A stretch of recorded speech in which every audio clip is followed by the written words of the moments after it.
संपूर्ण देशाचं लक्ष लागून राहिलेल्या मुंबई महानगरपालिकेच्या रणसंग्रामात ठाकरे ब्रँडला जोर का झटका बसलाय।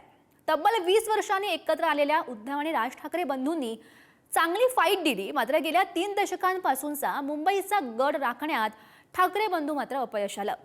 मुंबईचा बालेकिल्ला ठाकरेंच्या हातून निसटला। ठाकरे बंधू नेमके का हरले, का बसला ब्रँड ठाकरेंना धक्का, पाहुयात या स्पेशल रिपोर्टमधून। ठाकरे बंधू नडले, ठाकरे बंधू भिडले, मात्र तरीही मुंबईत उद्धवराज हरले। ठाकरे ब्रँडला धक्का, आवाज कुणाचा? भाजपचा। मुंबई म्हणजे ठाकरे आणि ठाकरे म्हणजे मुंबई। गेल्या 30 वर्षांपासून ठाकरेंनी मुंबई महापालिकेवर अधिराज्य गाजवलं, मात्र यंदाच्या मुंबई महापालिका निवडणुकीच्या निकालानं या समीकरणाला सुरुंग लावलाय। तब्बल 20 वर्षांनी आपापसातले मतभेद विसरून उद्धव आणि राज ठाकरे हे दोघे भाऊ मराठीच्या मुद्द्यावर एकत्र आले। त्यांनी जबरदस्त फाईट दिली। भाजप आणि शिंदेच्या शिवसेनेच्या सत्तेपुढे न झुकता ठाकरे बंधू नडले, निवडणुकीत भिडले, मात्र त्यांना पराभवाचा सामना करावा लागला। मुंबई महापालिकेत जिथं शिवसेनेचा भगवा फडकत होता, तिथं आता भाजप महायुतीनं सत्ता काबीज केली आहे। 2017 मध्ये शिवसेनेचे 84 नगरसेवक निवडून आले होते, तर मनसेचे 7। मात्र यंदाच्या निवडणुकीत उद्धव ठाकरेंच्या शिवसेनेचे 65 नगरसेवक निवडून आले, तर राज ठाकरेंच्या मनसेला केवळ 6 जागा जिंकता आल्या। दोन्ही ठाकरे एकत्र येऊनही जागांची बेरीज 71च्या पुढे जाऊ शकली नाही। ठाकरेंवर ही पराभवाची नामुष्की का ओढवली, याची चर्चा आता राजकीय वर्तुळात रंगली आहे। ठाकरेंच्या पराभवाचं सर्वात मोठं कारण म्हणजे शिवसेनेतली फूट। एकनाथ शिंदे यांनी मूळ पक्ष आणि धनुष्यबाण चिन्ह घेतल्यामुळे सामान्य शिवसैनिकांचा गोंधळ उडाला। शिंदेच्या शिवसेनेने मुंबईत मराठी मतांचं विभाजन केलं, त्यांना तब्बल 29 जागा जिंकता आल्या। केवळ मराठी अस्मितेवर भर। उद्धव आणि राज ठाकरेंनी आपला संपूर्ण प्रचार मराठी माणसाच्या मुद्द्यावर केंद्रित केला। त्याला मराठी बहुल भागात चांगला प्रतिसादही मिळाला, मात्र गुजराती, उत्तर भारतीय आणि इतर अमराठी भाषिकांची मते एक गठ्ठा महायुतीकडे वळली। त्याचा त्यांना फटका बसला। संघटनात्मक त्रुटी। उद्धव ठाकरे आणि राज ठाकरे यांच्या युतीची घोषणा उशिरा झाली, परिणामी ग्राउंड लेवलवर दोन्ही पक्षांच्या कार्यकर्त्यांमध्ये समन्वय दिसून आलं नाही। अनेक प्रभागात बंडखोरी झाली। ठाकरे बंधूंनी एकमेकांच्या शाखांना भेटी दिल्या, त्यामुळे थोड्या प्रमाणात कार्यकर्त्यांचं बळ वाढलं।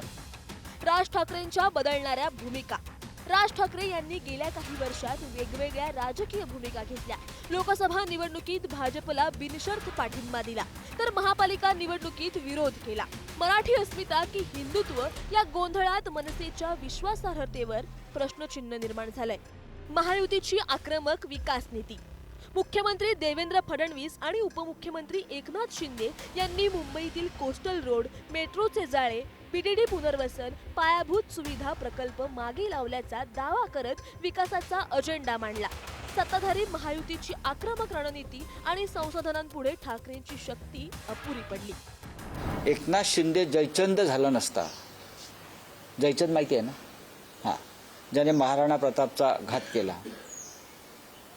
एकनाथ शिंदे जयचंद झाला नसता तर या भाजपच्या 100 पिढ्या उतरल्या असत्या, तरी या मुंबईवर भारतीय जनता पक्षाचा म्हणजे महाराष्ट्र द्वेष्ट्यांचा महापौर बसला नसता आणि झेंडा फडकला नसता। शनिवार वाड्यावरता मराठ्यांच्या साम्राज्याचा जरीपटका उतरवणारा बाळाजी पंत नातू आणि त्याने स्वतःच्या हाताने शनिवार वाड्यावरती युनियन जॅक फडकवला ब्रिटिशांचा। हे त्या अवलादीचे लोक आहेत।